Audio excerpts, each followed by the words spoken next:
If you love real-life emotional stories, hit that subscribe button. It means the world to me. I still remember the night of my 23rd birthday. It was raining hard in Seattle.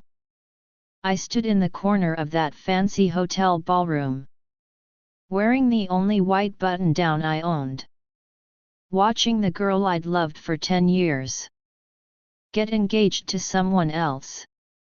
Her name is Ava. My big sister. No blood.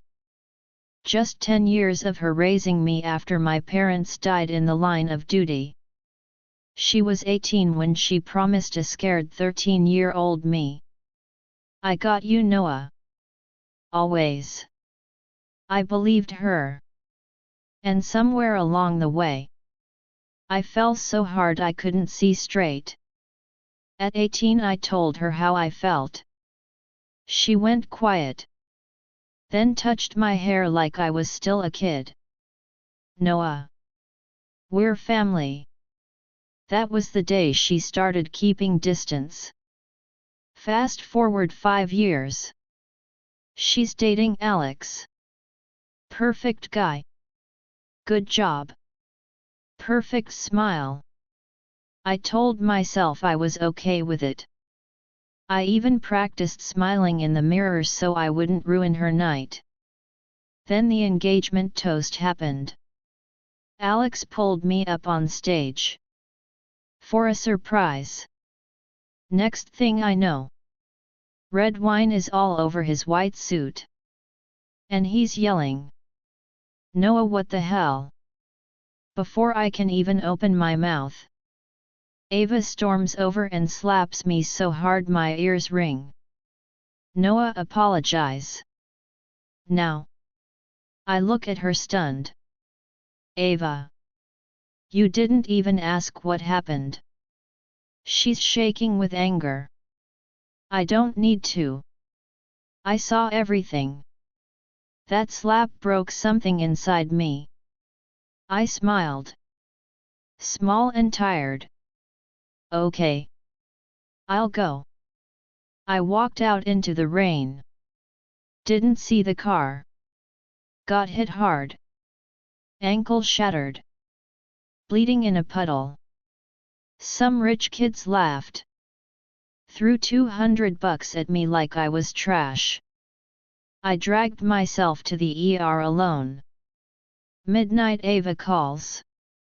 "Where are you? Stop the drama and come home." "Sis. I'm in the hospital. Got hit by a car." She laughs. "Cold. Nice try. You've got 30 minutes. Click. That was the moment I knew. The girl who once bandaged my scraped knees didn't care if I was dying in the street. Next morning Alex sent me photos. Him in my hoodie. In her bed. Her asleep beside him. Caption: "Your sister smells amazing, little bro."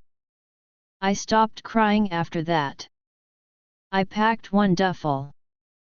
Everything I bought with my own money. Left every sweater. Every pair of sneakers she ever got me. Left the little brother she used to love on the bedroom floor. She caught me at the door. "Noah, where are you going?" I looked her in the eye. "Somewhere I'm not in the way." She raised her hand again. Then froze. I just smiled. "It's okay, Ava.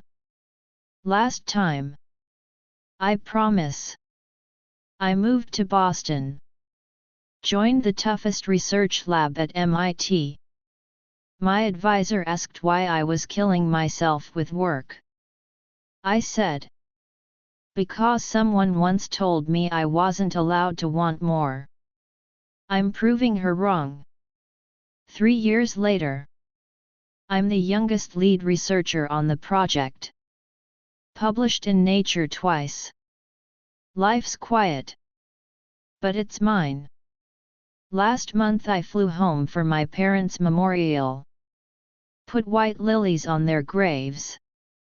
Turned around and there she was. Ava. Thinner.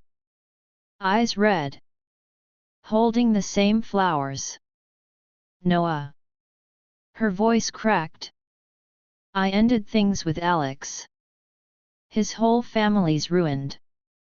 I know everything he did to you. I'm so sorry. Please come home.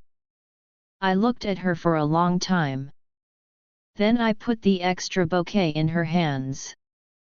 I already am home, Ava. I walked away. The rain had stopped. For the first time in 10 years. My heart didn't hurt when I thought of her. Some love isn't meant to be yours. And that's okay.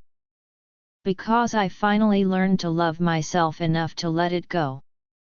If you've ever had to walk away from someone you loved, drop your story in the comments. You're not alone. And don't forget to like and subscribe. See you in the next one.